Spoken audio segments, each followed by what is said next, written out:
Names Usyk, Tyson Fury. Usyk's good, but right? He's average. He's not great. None of these fighters today are all-time greats, or will be. None of these fighters today will be. I'm sorry. It's not my era. And they're not fighting nobody. They don't want to fight. The only way you become great is by fighting people who are great.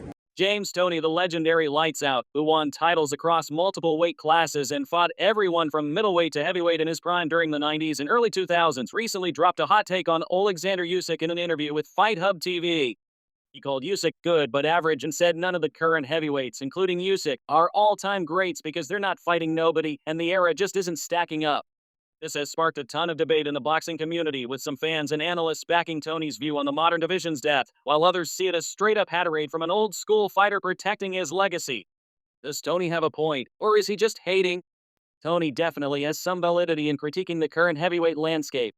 It's not as stacked or active as the 80s and 90s golden era he came up in, where guys like Evander Holyfield, Lennox Lewis, Riddick Bowe, and Mike Tyson were constantly battling top-tier opponents in prime versus prime matchups. Today's division has big names like Usyk, Tyson Fury, Anthony Joshua, and Deontay Wilder, but injuries, politics, and infrequent fights have slowed things down. For example, Usyk's heavyweight run has been impressive but relatively short, around 7 fights by now, and critics argue the competition hasn't been as grueling or consistent as what heavyweights faced back then. Toney's point about not fighting nobody resonates if you look at how long it took for Usyk and Fury to happen, or how Wilder and Joshua dodged each other for years. That said, calling Usyk average feels like hating more than fair analysis. Usyk is a 2-division undisputed champion, cruiserweight and heavyweight, with wins over elite guys like Joshua twice, Fury in their first fight, with a rematch split decision that's still debated, Daniel Dubois, and Tony Bellew. He's got Olympic gold, insane footwork, conditioning, and boxing IQ that make him a nightmare matchup. Even Toney himself started at middleweight and bulked up to heavyweight later in his career, where he had mixed results, beating Holyfield but losing to bigger punchers. Dismissing Usyk outright ignores that he's achieved more at heavyweight in fewer fights than many all-timers did early on. Social media reactions are split. Some call Toney a big hater who's been wrong on Usyk predictions before. He picked Fury, Joshua, and Dubois to beat him, while others agree the era lacks that killer instinct. I'd lean toward a mix. Toney has a point on era quality, but the average label screams bias from someone who might be salty about the spotlight shifting.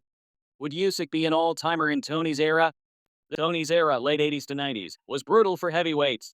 Prime Tyson was a wrecking ball. Lewis had size and power. Holyfield had heart and versatility. Bowe is a skilled giant.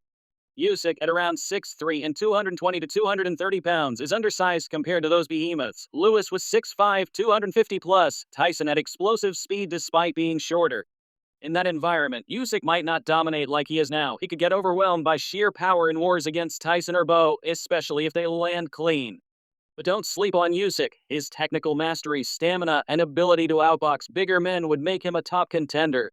He'd probably be like a more athletic version of Holyfield, a cruiserweight transitioning up, picking apart slower heavies with angles and volume.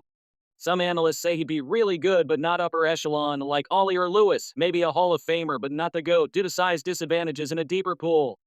Others argue he'd thrive, giving work to anyone with his elusiveness.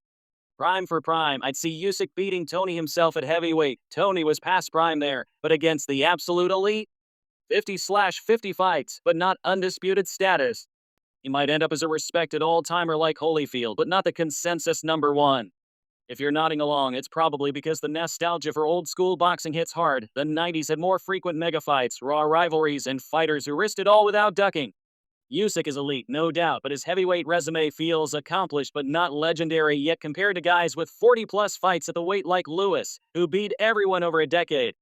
The current era's hype machines and Saudi money events make it seem inflated, where one big win catapults someone to all-time status without the grind.